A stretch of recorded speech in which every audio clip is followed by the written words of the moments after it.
I need to jump off around 9:15, 9:20 as Ooh. well. Okay, maybe we'll get through all this pretty quick. All right, we are live. All right. Great. So I'd like to call, I think, the fifth meeting of the Economics and Infrastructure Subcommittee to order. Do we can officially confirm attendance for the three of us? I don't know, yeah, you got that? Three of us all here. I'm hoping folks they've had a chance to review the draft minutes that JM provided. We could take a few minutes to take a look at it if you guys would like. Can I get a motion to approve them? I move to approve the minutes as provided. Yes. And a second from you, Erica? Second. Great. Agreed. So I think everyone approves the minutes, all three of us. Great, thank you. All right. So we do have an agenda, and before we get started on it, Christine, we just wanted to say hi to you and welcome you and find out how long you're with us, so we make sure we make time for you to talk with us before you have to go. Hi, I have about 15 minutes before I have to leave for another meeting, so Okay, thanks for having me on. thank you. Hi, everybody. Does JM, do you think we could skip to number 3 with the discussion with you about Dublin mobility study? I don't know, Colleen, if you can wait if we just move you a little later. Yep, I can hang out. Great. Okay, so we can jump to the Dublin mobility study. And JM, if you want to go ahead and share what you wanted to share, and then we'll be on the topic that maybe Christine would like to share some of her thoughts with us on. Absolutely. And just real quick, I just wanted to introduce Tammy Noble. She is going to be joining us in place of Devyani, who went on to another opportunity. So we're very happy for her at the same time. But we're thrilled to have Tammy here. Tammy works in planning, and she is also my boss. So be nice to her. But I just want to introduce her before we get started. But let's talk about mobility. So I'm really glad that we had the opportunity to speak about it last meeting. It is important, I think, for the purview and scope of this subcommittee. And what I wanted to have an opportunity to is discuss, did you have any follow-up questions? Are there areas that we should be focusing on that we're not focused on? And then how can we help you craft recommendations to the task force? So I kind of want to have more of a discussion, if that's okay. Ryan, is there anything you wanted to add to that? No, I'll just kind of follow your lead, JM. I think we've made amazing progress in new ridership growth over the last, I guess, since we've talked in the last 2 months. Probably a multiple of new riders have joined both the senior program and the workforce shuttle program. We've deployed the branded Dublin vehicle, which you might have seen around the city. We've received a little bit of press, so there's been a lot of good things happening with the program, and we see the growth in ridership as a signal of recovery of the economy, and I think the vaccine is driving a lot of this activity. So from a operations side, I'm very pleased with how things are going with the Dublin Connector. Can I ask, Ryan, do you think the increase in ridership for the workforce and seniors, maybe it's a different reason, but is it promotion as well as the economy returning a bit, or what do you attribute it to? I would probably attribute it more to the promotion than the economy. So we've been running Facebook ads. I had a little bit of funding, so I decided to fund some Facebook ads for the program. We're acquiring new riders at about $10 a piece, which is very cost effective for digital advertising to be converting new members. We're finding individuals on Facebook. We're doing targeting from 45 and up, where we're catching the adult children who are creating accounts for their parents, and then seniors who are creating their own accounts. Phone continues to be a major way that people engage and book rides, but they're more and more doing it in the app. And I think I'd like to add to that with the pandemic still going on, we do anticipate that ridership will be constrained for the time being, but this provides us an opportunity to focus on marketing, awareness, and building support for the program. So when the workers do come back to the office, we'll be ready and hopefully have things in place to help them gain ridership with the program. Yeah, also an important aspect I'd like to jump into. I want to introduce really quickly Christine Gross. She's the whole reason I'm a part of this committee. She introduced me, and I'm so grateful for the opportunity to be a part of this. But she is the VP of Strategic Partnerships for T-Centra, and she's got a lot of experience within transportation within the community and just strategy behind it. And I think one of the biggest things that that's a difficult piece is accessibility. I think we all realize, especially for those communities who are kind of on the outskirts of Dublin. Busing systems only go so far. They don't go all the way into Muirfield, so to speak. So I thought maybe we could touch a little bit on that. What are some different alternatives, or what are some ideas that we can help to expand accessibility as we're trying to help bring more of our diverse community members within Dublin who work here? So Christine, I don't know if you want to jump in and share some ideas about that. Sure. Thanks, Erica. Yeah, for sure. Yeah. And these are themes I think JM and Ryan are probably pretty familiar with, but workplace accessibility in Dublin, the biggest issue has been kind of that last mile connection. And so what we saw, a couple of years ago when Ryan and I actually worked together, is that there are a couple of areas in the surround Dublin. So that Bethel Sawmill area, the Carriage Place area, a lot of people were coming into Dublin to work through the number 1, number 21, and number 33 buses that go through that area. Another big hot area was like Worthington off of Dublin Granville Road. And what I'm wondering is there a partnership that can be formed with some of these outlying suburbs where we can help augment transportation into Dublin? I mean, obviously, if we can get people here, they'll spend more money here, they'll stay at their jobs longer. I think we all agree on that. One other area too to consider is Smoky Row over by Hard Road. There's a big apartment complex over there. A lot of people were using the bus to kind of get as far as they could and then taking Uber, kind of that last mile. I think it's a really smart strategy, when we talk about seniors, to also talk to the people that work at these senior living communities. They tend to be paid hourly. And some of the strongest ridership I think you're going to find is from people that are working at these communities. There's a lot of density there, not only for seniors, but also for the workplace. So I think that's a big opportunity. And then the last piece is, with our, we're talking about, our communities. I know that there's a big Chinese contingent that lives behind Dick's Sporting Goods and also on South Avery, and they need access to grocery shopping and all sorts of stuff. So I think that's another opportunity. So I just wanted to chime in there. I can certainly get more granular if needed, but just some ideas to consider. Christine, I want to ask one question specifically related to individuals with disabilities. Are you aware of any like a Goodwill? These groups, Sintero, they were very helpful in helping us connect with seniors, both in the community side and the individuals. I'm wondering if there are similar organizations that help with job placement for individuals with disabilities that we should be working with. Goodwill is just one that comes to mind, but there's probably others. Absolutely. I know that Kroger hires a lot of people with developmental disabilities, and I think they actually had at one point had their own transportation shuttle.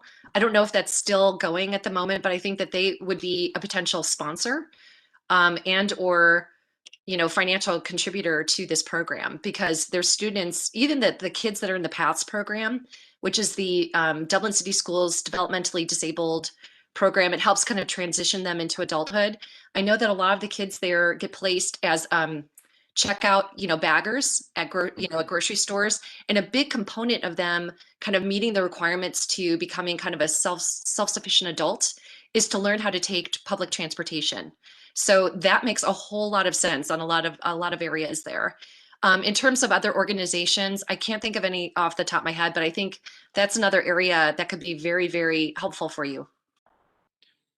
I would say, and I think JM, you probably would back me up, as we're thinking about this next phase of who to really include. The first phase was let's get seniors living in community and let's get the workforce. Then it was individuals aging in place. We should really make individuals with disabilities that are either living or working a big part of the marketing push. I think so. And we had one writer that we are doing kind of a pilot approach with, where she was a resident of Dublin and someone with a disability. And we provided transportation from her residence to her employer in Dublin. And I think it went well, and we want to continue to expand that approach. JM, if I could just brag on my team real quick. I heard more recently about what they did with that specific rider. We worked with the family and created a schedule where she started riding alone. And we gave her the same driver every single day. And then we introduced a second passenger with her and made her more comfortable with other passengers.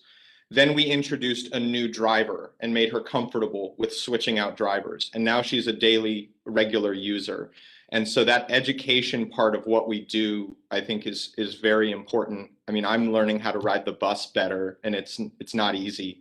So if we can be teaching anyone to be able to use CODA or Dublin Connector, it would be so great. But that one story, I know my team was really exceptional with how they helped her, and I think that's something we could be doing with anybody that wanted to experience this. I think so. And to add to that, we are in discussions with CODA to improve bus stops at Dublin, in and around Dublin. So depending on how that conversation plays out, we may be asking for support from our city council to support those amenities that we want to add, because that would add to the experience that people who take transit to Dublin would have. And it also would ultimately boost ridership for the Dublin Connector that benefits from that increased ridership on CODA. Mm-hmm. Another thing I want to say is we are looking at implementing our first mobility hub at the Dublin Community Rec Center. We applied for an AARP grant to a tune of $20,000 to pay for a shelter and an ADA curb ramp improvement at that location. So that's exciting because we've been talking about mobility hubs for a while, and it's great to see things go into the ground. But those are also opportunities with AARP and other organizations that we've mentioned to help us meet these goals. So I think that's very encouraging, and we're going to continue on this path. JM, are you working with the Franklin County Board of Health at all to address kind of the developmental disabilities population? I think they might be helpful, and they might actually have funding to help augment what you're doing in Dublin. That's a great suggestion. We've been working with Union County's health department, but not Franklin County, so we can add that to our list. Thank you. Looks like there's a state level agency as well. I don't know much about it. Maybe you already know about it, but Opportunities for Ohioans with Disabilities, OOD. Mm-hmm. So, I think that's another good suggestion to look into. Thank you, Esau. Yeah, I live in Clintonville, and there's a lot of housing nonprofit organizations that provide group housing for people of similar needs, including the disability population. So targeting those nonprofit organizations would be helpful because they're essentially anywhere from 5 to, let's just say, 8 people living together. And like Christine had mentioned, they do have objectives that they're asked to work towards. And for, I guess, managing transportation as well as employment are two of those things equal that they would be challenged with. So that would be kind of an easy mark.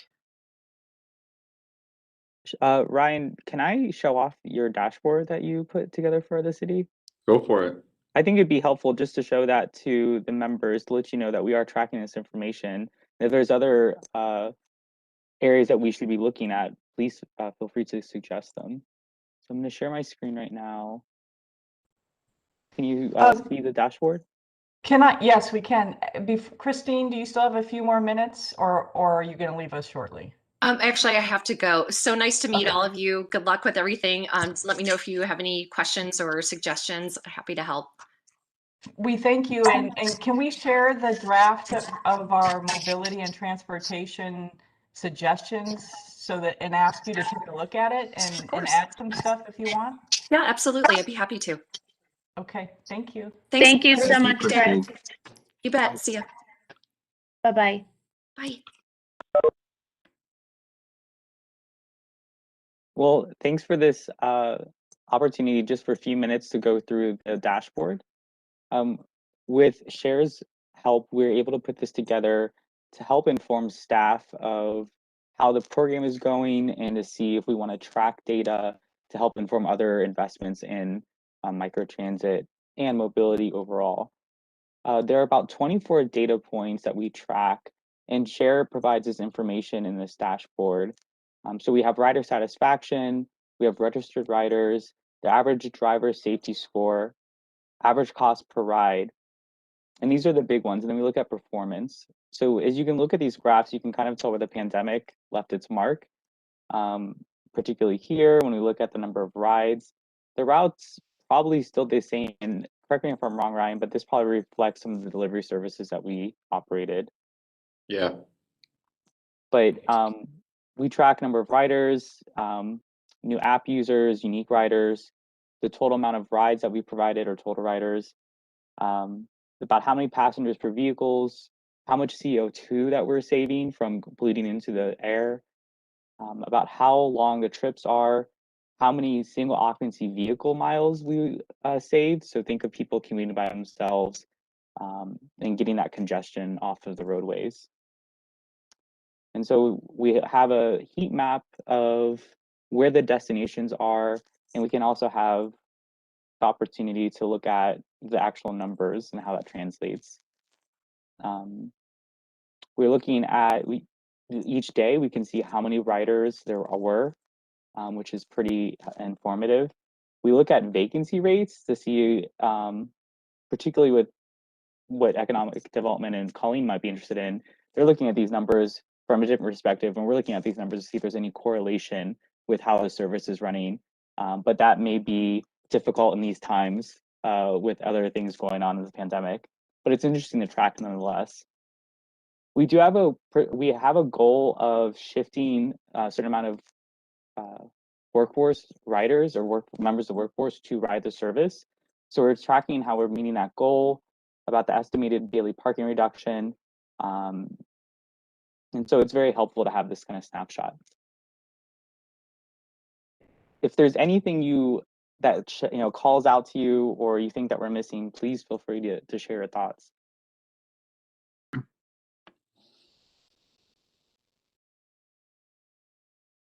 I would That's just impressive. go ahead, Isa. Sorry. I was going to say that's impressive. I enjoyed looking at something like this, honestly. Yeah, you're For in the everybody, metrics. the goal here is that we basically give Dublin a walk score equivalent for mobility, and we're going to make some of these metrics embeddable into your website so that the community could see, rider satisfaction or participation or where people are going. We're working with JM and his department to decide which one of these we want to expose to the public. This information gets shared down with City Council and everyone else, but I think some of it could be very interesting to the public. Yeah, it's very interesting to see that, and I think it's it seems clear to me that this is one of those, we're at an important time in the development of this program, and there's a certain inertia where we can gain, if we can promote it and talk about it and increase the ridership. Obviously it feeds on itself and all those numbers look better, and then people feel that they start to recognize like it's worth it. So I would just say that, and to do all that obviously takes time and money. So just recognizing like this doesn't happen without people dedicated to it and some money spent on it. And I'm hoping I think Esau and Erica would agree that the task force and our recommendations to them, we can try to be a partner in regards to promoting this and supporting the idea of it, because we have to at least, I think, follow through on a couple years of a commitment where we do see an increase and we get feedback from folks and do some tweaking, and hopefully it'll become just a part of our fabric here in Dublin.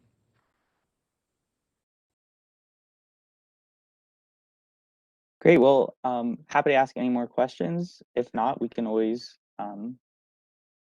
kick it back to the chair to see what they want to do. Anything else from anybody else? Thanks, Ryan and JM. Welcome. So I think we can go back to number 2, which is discussion with Colleen, which I know is just a broad title. I don't know if you have anything that you're planning to share with us. We love your insight and your input. Well, I know I was invited, to specifically just discuss with you all going through some of your draft recommendations regarding the economic empowerment. I don't have anything specific other than, if there's going to be, a discussion about it, I can hit on some points. I think there's a couple of things that I have questions on. And I guess my first general question would be, reading through the four goals, the priority areas. I'm curious, because I don't have a lot of background with the conversation. Were you anticipating that these would be city-driven, city participation? I'm noticing as I'm looking through these where it appears to me that the schools would be a good lead on some of these, the chamber perhaps, the city in other situations. So I guess that was my first question was, are you seeing this as a city-driven, 1, 2, 3, 4, or are you seeing this more as community-wide and getting other groups to take the lead on some of these initiatives? I think Esau has something to say as well. Do you, Esau? Yeah, I don't want to talk too much, you guys, so jump in. Yes, absolutely. Colleen, thanks for the question. I don't know that I would call it city-driven. I like what you said after that, city participation. As long as we're doing this as a resident of Dublin, citizen of Dublin, and we want to make a difference for the city, I think it's important that the city is committed to what it is that we're talking about, and that city is not afraid to show its commitment. And I think, one way to show a commitment is some kind of a website statement, and that, you can't discount that kind of a statement. But I think we also realize that actions do speak louder than words. And as long as the city is a huge part of what happens in the city of Dublin, and it has, a lot of influence in terms of who comes in terms of businesses or who we want to recruit, right? I mean, you have a master plan of what kind of businesses go where in the city.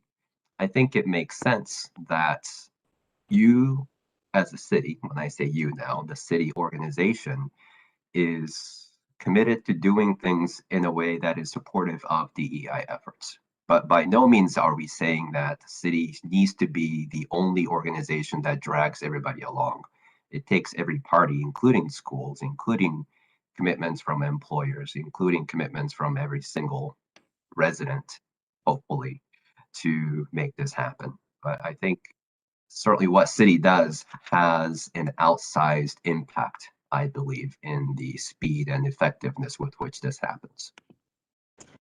I appreciate that. And I think something as simple as changing some language in here instead of saying the city will or the city should or the city can do. Maybe we're talking more about, the city participates in, or it's the community or the city and other organizations. The way it's written to me, it gave me the assumption that all 4 of these were very city driven. But I do appreciate that, you know, you're seeing this more as us participating and having other entities involved. So that just wasn't clear to me in some of the language. So that would just be one suggestion to look into. Another question that I had was specifically on, let's see, was it priority? Oh, do I have mine out of order here? It was the priority number 3, I think, about entrepreneurs. And my question here was, we talked about new policies and programs to attract, train, and retain diverse entrepreneurs. And I'm curious why just entrepreneurs and why not all businesses? And the reason I say that is because nothing against entrepreneurs, but most of the time there's 0 income tax coming from an entrepreneur. Whereas when we look at all businesses, supporting all of them in, you know, trying to attract, train, and retain diverse company leaders, company boards, workforce. I see that maybe being more general. I'm specific. I guess I'm questioning why specifically entrepreneurs here. I think, first of all, thank you. That's a great recommendation, and I think it's actually, Colleen, your recommendation is more in line with what I think we as a subcommittee mean.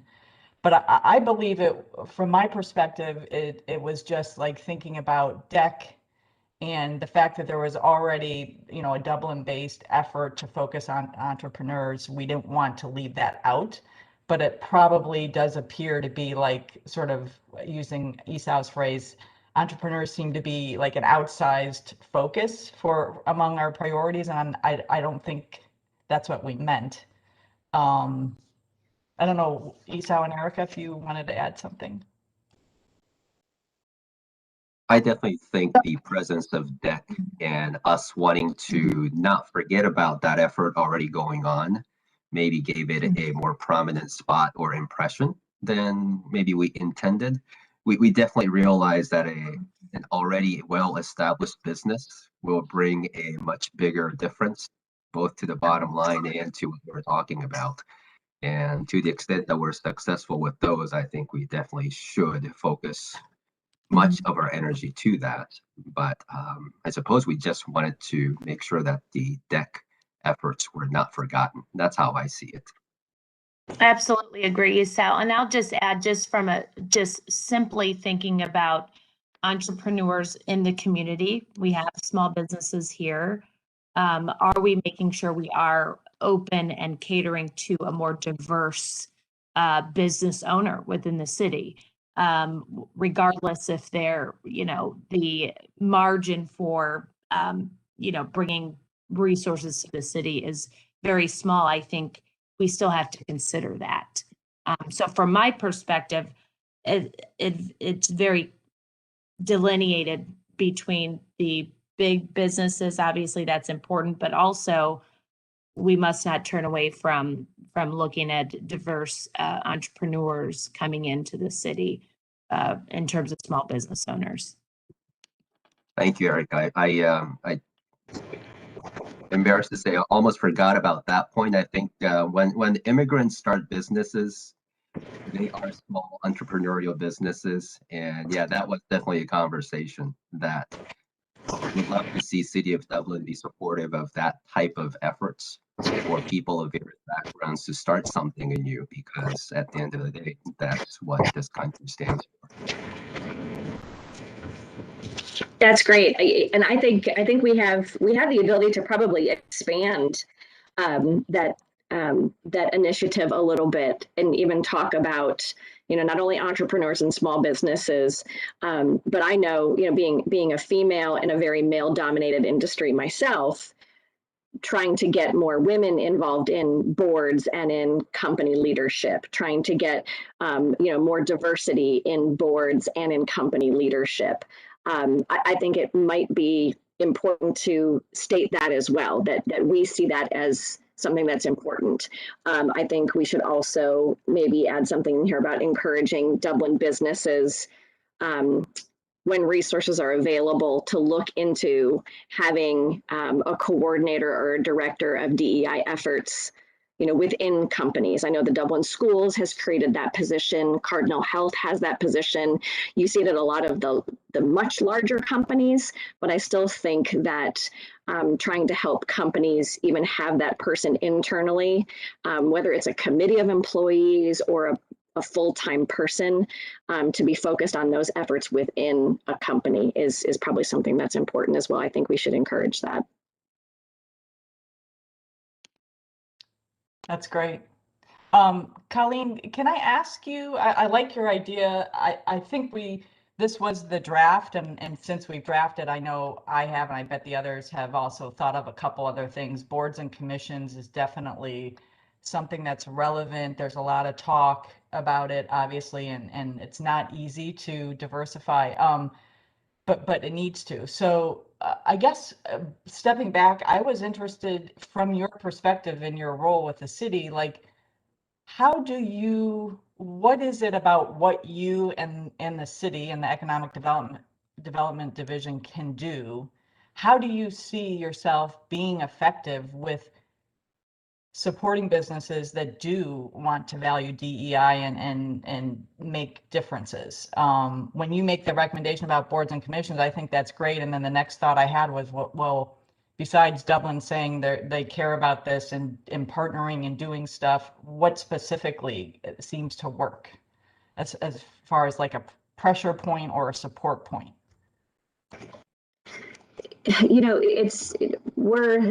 Economic development is seen more as problem solvers and connectors. My little team doesn't create a program every time there's an issue, but we're really good at identifying where programs already exist and connecting people to an existing program, person, company providing services. So I think, from this standpoint, getting good data about existing organizations that can assist companies. Like specifically, we talk about, where is it in here? About helping businesses diversify their applicant pool. Companies promote job openings in lots of different places. There's probably a lot of really great places where they're going to get more diverse candidates' eyes on a job listing than they would, just by sticking it up on Indeed.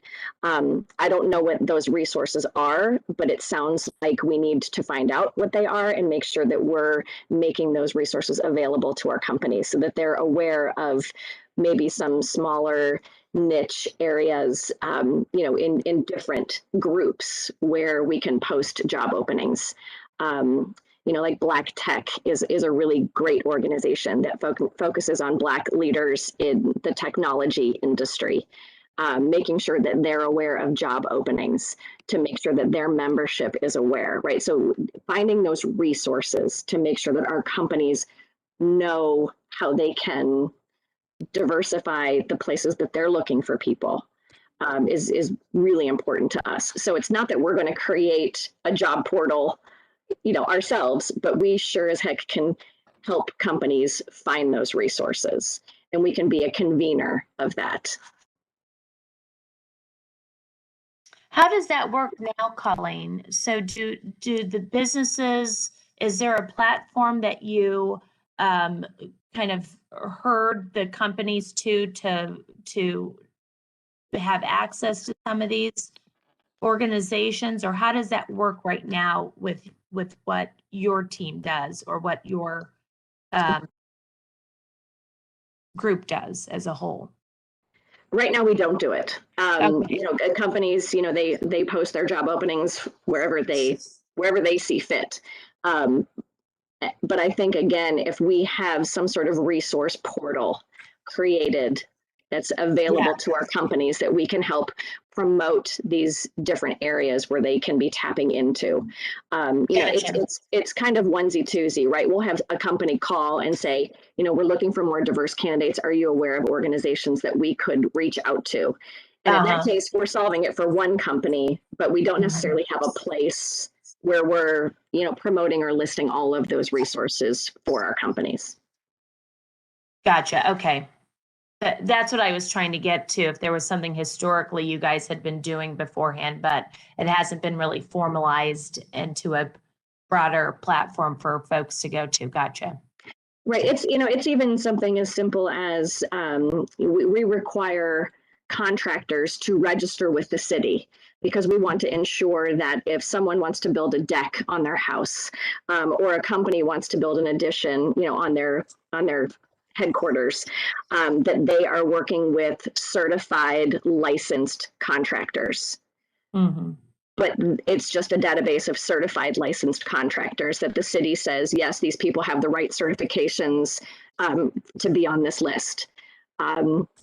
We should be adding if they are, women or minority owned businesses. Someone's going to want to hire specifically from that category. And right now we don't collect that data.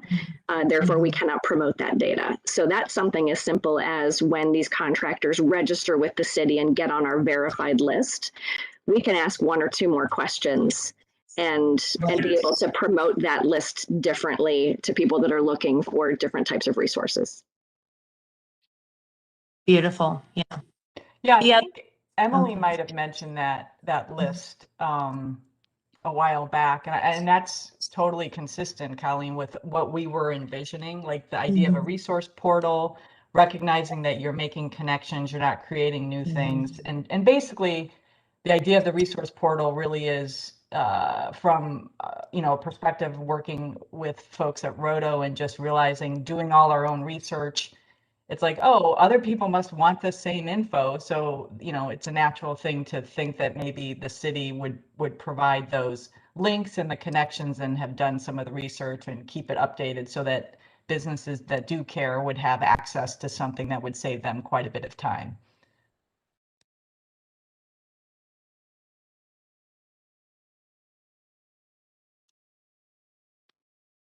Colleen, can you speak to, I guess, what we kept mentioning as use of incentives? And I believe you said at some point, it's usually not as flexible as we think it might be. You just can't choose what you want to incentivize just because you think it's the best thing to do. We just need to understand that a little bit more. I think. It's like I made a note of that and was going to bring it up next. It's true. It's financial incentives. When we're talking about using city dollars to incentivize companies, the Ohio Revised Code is very specific with what we can and cannot attach money to. But we always say there's other incentives that the city offers. It's something as simple as we have corporate memberships to the rec center. Other communities don't have rec centers, don't have corporate memberships. So we see that as an amenity or an incentive that when you're a Dublin business, you gain access to things here that we've made available to you that you can't get in other communities. So I think it's probably safe to say we could look at non-financial related, incentives for diverse companies or companies that are willing to commit to a percentage of their own board or leadership group being diverse candidates. Yeah, I think there's things out there that we can look to. I don't know specifically what they are yet. It would probably take a little bit of research to determine it, but we can't be the only city having this conversation right now. So I have to believe that there are much bigger cities out there and in other states where funding is different, who are doing unique things around, amenity incentives within the community tied to DEI. Could those include mobility incentives? They could, right? Look at that overlap right there. Yeah. Well done, JM. JM, I was actually going to mention that, like, the conversation on equitable transportation could also be involved in that we could be working with companies to promote, and I know Rachel has done a lot of that, to promote the workforce shuttle in recruiting talent to Dublin, and that could be something that we could work with companies in promoting at, like, with their hirings and with their job listings as something that is available to them. And if somebody from Columbus doesn't have access to a car or a vehicle or something like that, then it breaks down a barrier for them even applying to a job in Dublin. So that's something that we could potentially look at. Yeah, I like that idea a lot, Emily. Thanks for bringing it up. So as it stands, Colleen, are we understanding correctly that financial incentives related to, I guess, what we normally think of as DEI measurements are not really kosher in the state of Ohio? We are allowed to give financial incentives when we can determine that there is significant job creation. Now, significant can be, defined a lot of different ways, right? It's still vague enough, but it's specific to job creation or job retention. So if a company that's in Dublin is talking about leaving, we have the ability to work to retain those jobs in Dublin, and we can use financial incentives to do so. If a company is looking to come to Dublin, we can look and create jobs here. We can look to incentivize those jobs. But the incentives that we do here are performance-based. So you have to create those jobs and create a new income tax stream for the city. And then we look to do an incentive back to that company, rewarding them for creating jobs and wealth and, new income tax. Because we only collect 2%, the smaller the payroll, the smaller the job commitment, the smaller the 2%, and the smaller the incentive on that 2%. So in some cases for small businesses, we're talking in the hundreds of dollars, which that's not really going to move the needle for a small business. It might cover a phone bill for a month, right? So clearly when you're looking at the size of Cardinal Health and they're talking about creating thousands of jobs, 2% on thousands is a big number. So returning a percentage of the 2% is a big number. So in those cases, those incentives can move, the needle for a company, then reinvesting and creating more jobs. So it does get difficult with financial incentives moving the needle for small companies. And by small companies, I'm talking companies that have a payroll less than like 1.5 million. And for those companies, the so-called non-financial incentives may actually be more meaningful in terms of impact that it would have on the company employees. Mm-hmm.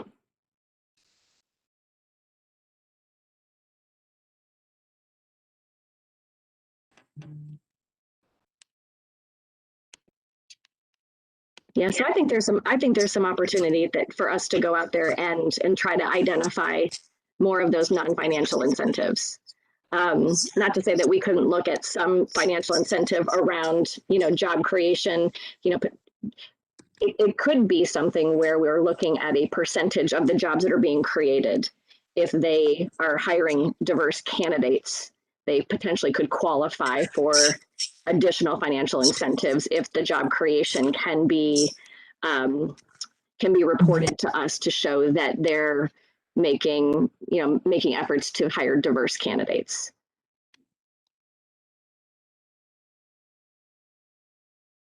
To the extent that those are possible, I certainly would love to see that. Mm-hmm. And we're not just talking about racial diversity, but as you mentioned, gender, sex diversity, as well as, really anything else that when we look at the Dublin today may be lacking, or we just don't think it's where it should be.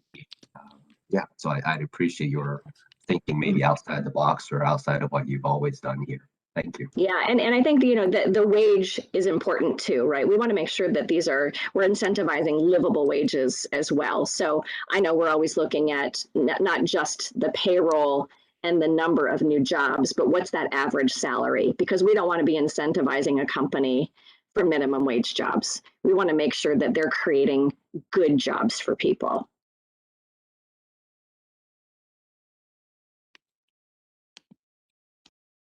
That's great. Give an example. Oh, sorry, Bridget. No, go ahead. Colleen, can you give an example of maybe the last few years where you've had an organization that was really aligned with that initiative of helping bring in more diverse employees and giving a very acceptable, livable wage? Can you think of a success story that you guys have had in the last few years? I think because we we traditionally haven't asked a lot of the questions about diverse candidates. Really, so much of the data that we've collected when we negotiate with companies is just, average wages and payroll, but we're not really getting into diversity in the conversations. So I don't necessarily have a story, but I know my team is looking at how even on our incentive applications, we need to start asking more detailed questions. And if we're getting more yeses or checks in the box with the willingness to hire diverse candidates, maybe there is something where they're qualifying for higher levels of incentives. So I don't think we have anything yet, but it's simply because we're not asking the questions and we don't have any programs in place. Right. Okay. That's fair, but working towards that. So that's, yeah, absolutely. Okay. Thank you. And we realize that, we have our database of companies really is as we're meeting them and as we're uncovering them, because we don't have a business license in Dublin. So a company that starts in Dublin, they have to just open a tax account with our tax office, but that's confidential information that even internally my team is not allowed to see tax information. And that's something as simple as we're not even allowed to see your name and address of your company. So my team is only as good as the relationships that we're making out in the community and the data we're collecting to build our database of companies. We don't ask, are you a women-owned business? Are you a minority-owned business? Are you a veteran-owned business? Some of those simple questions can help us build our data set. So again, we can actually start to look and identify how many women-owned businesses we have in Dublin. Sometimes we have that data, sometimes we don't, but simply adding that question is really going to help us have better data.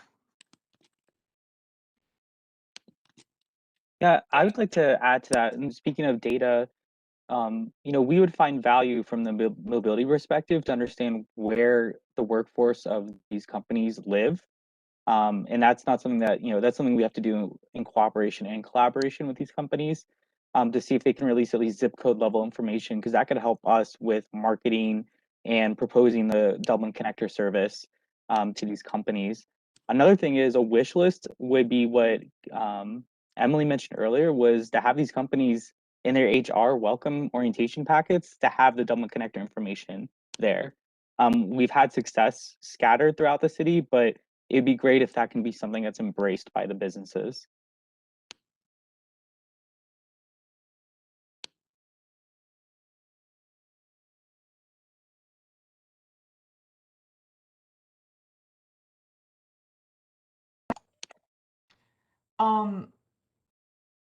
I think that there's so many opportunities and it can feel a bit overwhelming. And I think that, I'm getting more and more comfortable with the idea that this is a multi-pronged, longer-term effort.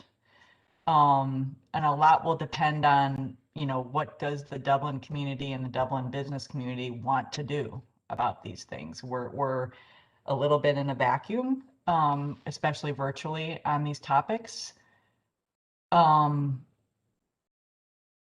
I think there are a heck of a lot of opportunities, and I do think that there's what you just said, JM, was reminding me of, I think one of our priorities was the sense of, and it's similar to the resource portal. I was using the Dublin FitBiz as the model of the sense that at the very least, I think there's a role for probably the economic development division to play as a connector, in the sense of, connecting people to all sorts of information, whether it's, anything related to DEI, and it's such a broad thing. I think having a web portal and or having access to staff who can sort of customize when a business calls up and says, I cannot get my employees here on time, or I can't keep them because they can't afford it, then obviously it would be so easy to answer, well, did you know we have a mobility, transportation hub and we have all these resources? And then it's like, oh, you help the business, you help keep employees, and the city, I think that's a natural role for it to play. But but I do think it can be quite broad, and I feel like everything we've talked about today is consistent with I think what Erica and Esau and I were imagining. I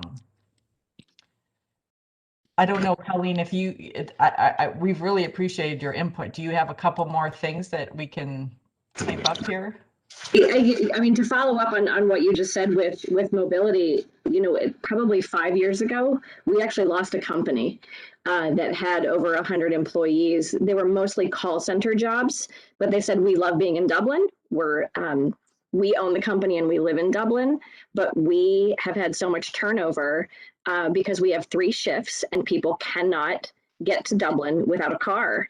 And they moved to Grove City and bought a building directly on a bus line and said, people can get here now and we have less turnover. So we have to move. And every incentive in the world wasn't going to keep them here, right? We can't throw money at that to solve that kind of problem and say, well, if you create 100 new jobs, we'll give you an incentive. And they're like, well, we can't even keep the 100 we have.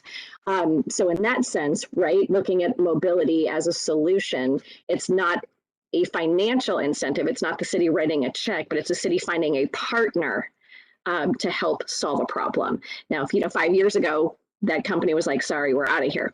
But that's when we started to realize, right, we have limited service here when it comes to public transportation. And, then we found Ryan and Cher, and trying to find those connectors and finding those solutions and bringing them in as partners is really so important to this conversation. And that's probably the perfect example of a non-financial incentive that we historically did not have. And now we do have more call centers in Dublin. And those are some of the first ones that we reach out to talk about the connector and making sure that they're aware of these services, because we know in the past that's been a type of company that we've struggled, helping them get their employees here. They're livable wages. They're just not, super high dollar wages, or they're second shift jobs. So for a lot of people, this is a second job.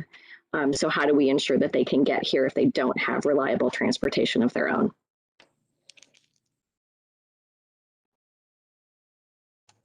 Thank you, Colleen. That's a great example there. And it just goes to show how important it is to think about the big picture, but also granularly of those employees and what they're faced with every day, trying to support their families, and what the companies who are employing these individuals, what they're faced with. So I appreciate that. That helped me to see things in a different perspective. Thank you.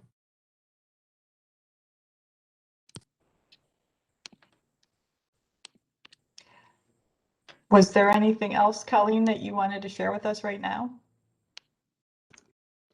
I think the only other thing is talking about assessing the wealth gap. I guess I had some questions around that. I mean, that's really looking, at the residential population of Dublin, and really, I think on a broader scale, looking at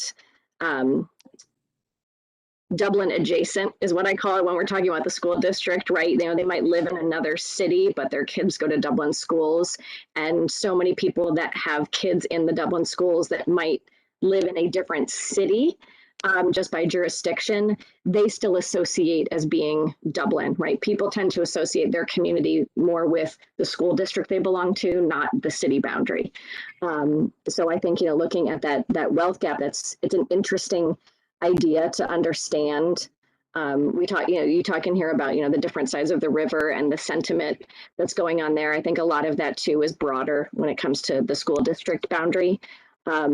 I know I specifically don't have a lot of data in my group when it comes to, assessing the residents that live here. I'm not sure if this group has talked about where some of those data points or, organizations that can help with that wealth gap analysis. I don't know who that would be. So that was just more of a question. I think it would be a really important exercise to do. I'm just not sure who that would be. Now, Colleen, I'm thinking the census may shed some light, but I don't know if it's as granular if we want it as we want it to be. That's the only thing I can think of at this moment. And I'm wondering even if the school district couldn't assist with some of that. I don't know how much information they're collecting and how much of that would be considered a public record or how much they'd be willing to share. But they seem to have a better pulse on, there's certain school districts that have much higher needs when it comes to sort of the wealth gaps and resources for the kids. So I think we can definitely identify, by a location of a school and the neighborhoods that are districted to that school, specific neighborhoods that might need assistance. But looking sort of at that, Dublin as a whole and where are some of these gaps, that would be a really interesting study. I'm just not quite sure who the organization is that has that data that could really give us that information. And maybe it is the census, maybe it's the schools, maybe it's a combination of things. I don't think I have I don't know who it would be. I think, I do think we as a subcommittee and maybe even the broader task force just recognize that there is a need for an understanding of the discrepancies that exist, and the challenges that are inherent in among different residents in Dublin and I like the phrase Dublin adjacent, all the folks in the school district. I think it's absolutely true that if people go to Dublin schools, they think they live in Dublin, whether or not they do. And I think we need to recognize that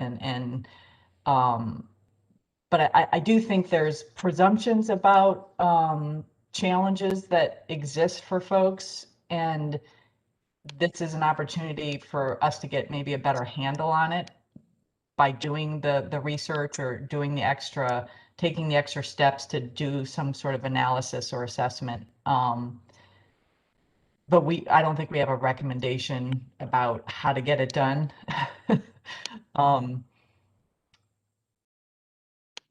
But I do think it's actually a pretty big deal when you think about Dublin in general.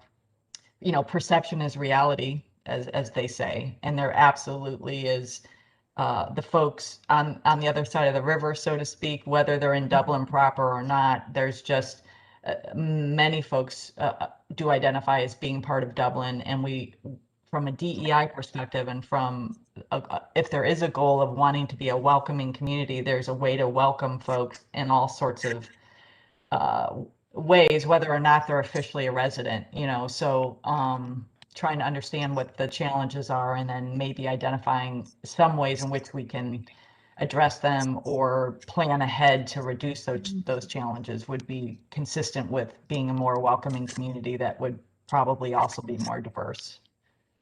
Yeah, and bring communities together, the sub-communities within Dublin, because there is such a difference. I mean, the kids feel it. And I know this is going outside of the economic and development piece, but just if you're a kid that lives on the other side of the river, they even use the term, oh, you're a river rat, you go to Scioto or you go there, versus the Dublin Jerome kind of ritzy, area. So how do we bridge that gap of we're a community regardless? We all need to come together. We need to support each other.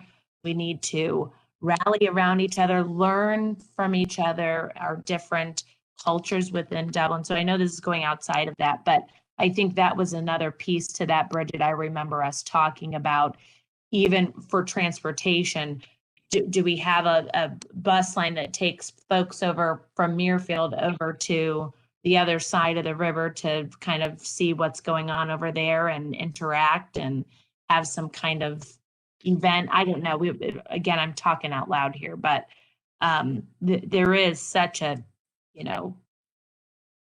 there's no full glue between these different communities, and how can we help better support and bring them together?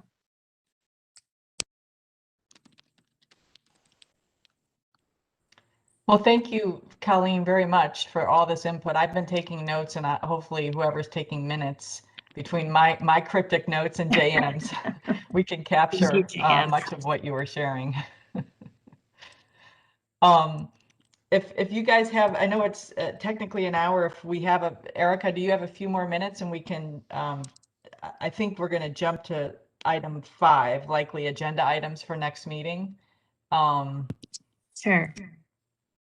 Well, I guess before I do that, item number 4, which is reviewing aspirational goals. You know, we just collected ideas for housing and mobility and transportation. We've talked a little bit about mobility and transportation. I'm wondering if we, Erica, if you think we're at the point where we can go ahead and, you know, approve sharing the draft with the broader task force in a month. Maybe we can even have some more input. Bye, Ryan. Yes. Bye, Ryan. Yes, I think it's fine to go ahead and do so. Okay. Because all right. So likely agenda items for next meeting. And I think we did end up scheduling the next meeting. Did we move it or did we keep it on the same day as the task force? I forget. There's been a lot of email exchanges. We talked about moving it off of the same day as the task force, but then I'm not sure we actually did that. I forget. I don't think we confirmed a day. I think we were still doing that. Okay. Or was it in June? Were we skipping May? We only scheduled out 3. We scheduled out 3 meetings back in February or January. So this is our last scheduled meeting. Okay. But whatever rhythm or frequency you want to meet, I'm happy to accommodate. Okay. So we can get back to you, JM. Yes, please. Okay. Sooner than later, hopefully, so I can block off everyone's calendar. Great. And new business, I think, might be, I don't know what the new, I feel like the drafting of, you know, waiting to get input on, like, getting Colleen's input super effective, hearing a little bit more what Christine would say about mobility, you know, hearing what members of the task force say. It's like, I assume some of that input is going to require some discussion, which would be the business for the next meeting, but we have to actually have time to get that input and people have to have time to offer it. So I don't know what the likely agenda items are. I guess is where I'm going. Well, we can leave that open discussion based on final, you know, final feedback from this meeting. I mean, I think maybe we shoot for a meeting in about 6 weeks so that the next task force meeting could happen in 1 month. Tonight, we might get some input on economic empowerment. Yes. And then in a month, maybe we get some housing and mobility. And then 2 weeks later, we as a subcommittee could like come back together and do some revising. Oh, excuse me, sorry. How does June 1st sound? Tuesday, June 1st. And the main meeting is not on that day, correct? Okay. It should be 2 weeks after that. Okay. For now, I think that's good for me. Bridget, I guess we'd have to know from you and Esau. June 1st works for me. It's the day after Memorial Day. I don't know if folks are going to be out of town. Ooh, that or is need to risky. get back to work. How about the following week? You know what? I've got on here June 8th at 8 a.m. task force, but maybe that was just a preliminary thing. So probably a placeholder. So does that still work for you, Erica? Yes. It does for me too, June 8th. So we could find out from Esau if 8:30 on June 8th works. Mm-hmm. Okay. Was there any new business that anybody wanted to bring up or mention? Is there any chance that we'll meet in person this year, 2000? That would be awesome. I'm just wondering if the city has been thinking like, oh, maybe some of these meetings that are virtual would go in person. I don't know if you guys have made any. You know, with Franklin County going purple, I think any discussion on returning to normal probably has been paused. That makes sense. Yeah. Okay. I just thought I'd ask. For those of us who are We gotta get out of vaccinated, purple. Let's get out of purple, and then we can have that conversation. okay.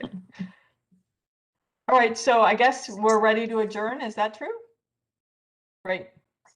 And so great that I don't have to say anything official, right? We're done. I would ask for a motion. Okay. Erica, you want to make a motion to adjourn? Motion to adjourn? I Do we second. agree? Yes, very good. Great. All those in favor? Aye. Aye. Okay. Okay. Just a little assist there. Sorry, Bridget. That's okay. Thanks, you guys. Thanks Thank for your you. time, Thank you Colleen. very Jane, much, and everyone. Emily. Thank you. Yes, thank you. Bye. Bye.